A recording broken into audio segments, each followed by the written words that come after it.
In the US, we have the term moonshot. It's used to describe a project that could have profound and far-reaching effects, but requires a monumental effort to be made real, and that usually needs to happen in a short period of time. It originates from NASA successfully putting the first man on the moon in 1969 and thus winning the space race. For All Mankind imagines an alternate history where that didn't happen. What if America's moonshot was only good enough for second place? How would things have turned out differently? Hey guys, Pete here. For All Mankind, which just came back for what looks like a much improved second season on Apple TV+, presents an alternate history where the space race plays out differently. The Soviet Union being the first nation to put a man on the moon leads to some interesting ripple effects in the show's alternate timeline. It's fun to speculate on the changes, not just in the space race or the geopolitics of the Cold War, but across the board. The premise gives the creators a chance to reimagine the history we know while sticking close to it. Plenty of real-world events play out the same way, but it also presents a great opportunity to imagine a different future.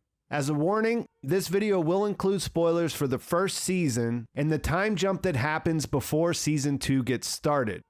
While we don't actually see this as part of the show, the timeline of For All Mankind diverges from ours in January 1966. Sergei Kovalev was a driving force behind the Soviet space program, and in our timeline, he died from complications during a surgical procedure. In the For All Mankind timeline, he survived that surgery, and his continued presence helped propel the Soviet space program to victory in their race to put a man on the moon first against their Cold War rival, the US. Season 1 of the show opens with that historic event on June 26, 1969. The Russian cosmonaut Alexei Leonov takes the first steps on the moon and plants the flag of the Soviet Union. This comes as a total surprise to NASA, who we learn later probably could have pushed to land the Apollo 10 astronauts a month earlier when they were there, while they were doing what amounted to a dress rehearsal for a landing that was planned for the next mission. In creating their timeline, the show uses a combination of fictional characters mixed in with real ones we know from history. For example, the original crew of Apollo 10 were switched out with the fictional astronauts Ed Baldwin and Gordo Stevens, with Ed being the central character in the middle of a big ensemble cast. A few weeks after the Russians get there, Apollo 11 completes its mission, with astronauts Neil Armstrong and Buzz Aldrin becoming the first Americans to land on the moon. These are the same astronauts who were on Apollo 11 in our timeline, but the fact that they weren't the first to get there leads to drastic changes in the show. The Soviet Union stays in the race. They keep the space race going. In reality, they never had a successful manned mission to land on the moon. And after Apollo 11 got there first, the space race in relation to the moon was pretty much over. In the show, the US is still looking for a victory. And by early September, NASA is considering a permanent lunar base at the insistence of President Nixon. That same month, just after Apollo 12 launched, the Soviets achieved another first by putting the first woman, Anastasia Belikova, on the moon on September 16th. This is something that's never happened in our timeline. The Soviets were first in sending a woman into space back in 1963, with the US expanding its program to include women in the 1980s, sending several women into space after that. But no women have been to the moon. The first plan to actually put a woman on the moon in our timeline is set for 2024 as a part of the Artemis program. Another divergence happens at this time when the Nazi rocket engineer Wernher von Braun, who was brought to the US through Operation Paperclip after World War II, is pushed out of NASA due to new revelations about his time as a member of the SS. The thing that brought him down was the use of slave labor from concentration camps for the construction of the V-2 rockets. This was something that was known in our timeline. It actually happened, and he did receive a lot of criticism related to it, but he was never forced out of his position. All of the stuff that we learn about in the late 60s sets things up to move quickly in the 1970s. At the beginning of that year in the show's timeline, the Nixon administration pushes NASA to begin a training program with 20 female astronaut candidates. As I mentioned, this didn't happen. The U.S. started taking applications for women in the late 70s, years after the last trip to the moon, Apollo 17 in 1972. In the show, during January of 1970, we first start to see friction between the U.S. and the USSR in relation to the Outer Space Treaty of 1967. The Soviet premier accused the Nixon administration of planning to include missile installations to go along with the new moon base that they're trying to put together. Later in March of 1970, a tech spots what he thinks might be ice on the surface of the moon. This is something that doesn't happen in our timeline until 2008, and it's made possible because in the show they continue NASA's lunar orbiter project beyond the 5 satellites we launched. The ice was discovered by lunar orbiter number 6. This means in April of that year, when Apollo 13 goes back on a mission to scout for sites for potential lunar bases, the scope of that gets wider. It also means that later in July that the U.S. gets intelligence that suggests at least one Soviet cosmonaut was killed in a crash while they were trying to land habitation modules. Also in our timeline, Apollo 13 never made it to the moon. They ran into problems, which made for a few suspenseful days when people didn't know if they were going to be able to make it back to Earth or not. A couple of months later, in October, President Nixon starts to withdraw American troops from Vietnam, almost 3 years earlier than when that happened in our timeline. In that same month, the first 4 female astronaut candidates are approved by NASA and become available for future missions. In 1971, we have 2 trips to the moon in the show. At the end of January into February, Apollo 14 goes and looks for potential lunar base sites. Later in the year, in October, Apollo 15 launches. Molly Cobb becomes the first American woman to go to space. They decide to change their landing site to Shackleton Crater in search of water, and they're able to find that when Molly extracts some ice from the bottom of the crater. In 1972, we have 2 more trips. Apollo 16 and Apollo 17 both go back to the moon. And in November of that year, Richard Nixon is defeated by Ted Kennedy, which of course didn't happen in our timeline. So Kennedy becomes the 38th president. The show does inject at a point that the incident at Chappaquiddick never happens in this timeline. And it should be noted that everything that happens in space from here on out is a complete divergence from our timeline. Apollo 17 in 1972 was the U.S. space program's last manned mission to the moon.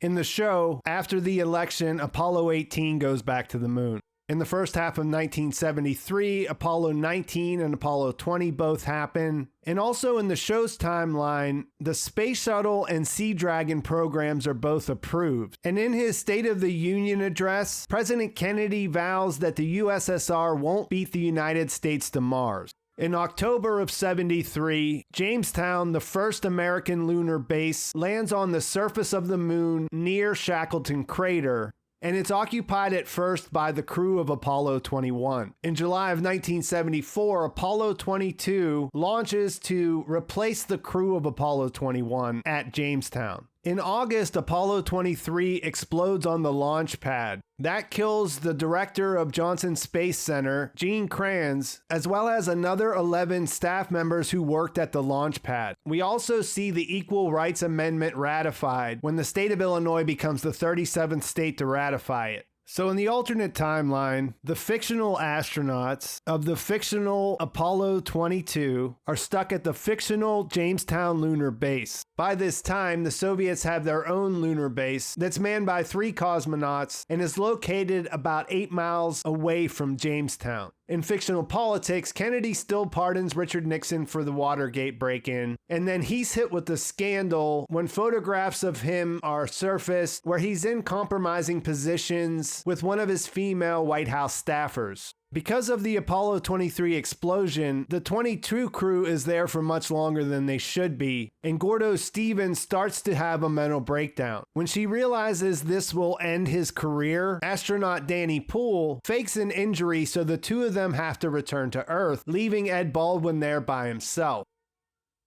Around the same time, the American astronauts find evidence that the Soviets are operating near their Shackleton mining operation, and Ed is then ordered to surveil them. In December of '74, Apollo 24 is launched to relieve Ed from Jamestown, but before they do their translunar injection, they have a malfunction and their rocket doesn't ignite, leaving them stranded. At Jamestown on the surface, one of the Russian cosmonauts shows up and Ed holds him captive. By this time, Apollo 25 is launched, trying to repair Apollo 24. After completing the operation, the rocket on Apollo 24 fires unexpectedly, and that kills astronaut Harrison Liu and injures Deke Slayton, who Ellen's able to get back into the capsule. Ed gets help from the Russian cosmonaut. They're able to use the lunar module to help Apollo 24, and it's able to make it to the lunar surface. Deke Slayton dies of his injuries, and I guess it's worth mentioning that he's based on a real person, although obviously he didn't die in this way.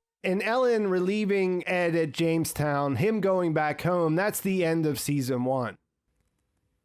In 1975, the U.S. were successful in landing their first rover on Mars as a part of Project Viking. Using a lander called Hermes, which was protected by airbags, they were able to safely reach the surface and deploy their robotic rover, which was named Sojourner. In our timeline, this didn't happen until 1997 with the Pathfinder mission. Its rover had the same name and was the first wheeled vehicle to ever explore another planet. In the in-between time, in 1976, Ronald Reagan is elected President of the United States, defeating Ted Kennedy, and this is 4 years earlier than he became president in our timeline. At around that same time, the Outer Space Treaty is dissolved, which means that militarization of the moon is no longer off the table.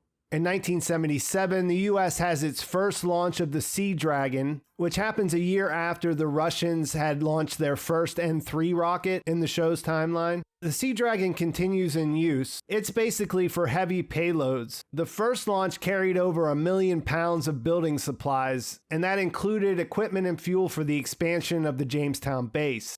In 1978, the Camp David meeting between the leaders of Egypt and Israel is a failure. That falls apart in the show's timeline. In 1979, the Soviets withdraw from the Afghan border, and they never invade the country in the show's timeline. This is likely related to their prioritizing the space race.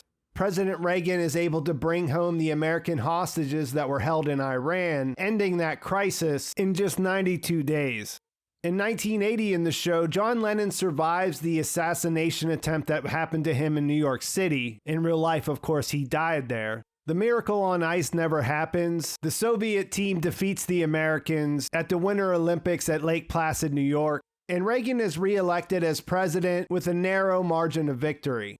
In 1981, Pope John Paul II actually dies in his assassination attempt. Prince Charles marries Camilla instead of Diana. The Reagan administration decides not to bail out the Chrysler Corporation with federal money. And Egyptian President Sadat survives an assassination attempt. So there's a weird trio of assassination flip-flops. Anwar Sadat and John Lennon both survive their attempts, but Pope John Paul II dies. There's a couple other things that I'm not sure exactly when they happen. The military starts their own space shuttle program, and they launched their first shuttle in August of 1981. The other thing is that at some point, Congress passes legislation that makes it so that NASA can use profits from things that they design and put that right back into their own budget, rather than it going to the federal government. So that incentivizes them and also makes their budget bigger than it would normally be. And finally, in 1982, there's a crisis in Berlin. An East German couple try to flee into West Berlin by scaling the wall. They're chased by East German and Soviet forces in a tank. They're killed, and that leads to an exchange of small arms fire, and that leads to a tense standoff between the East and West German border guards. Those are backed up by the Soviet and NATO and US forces, and it went on for several hours.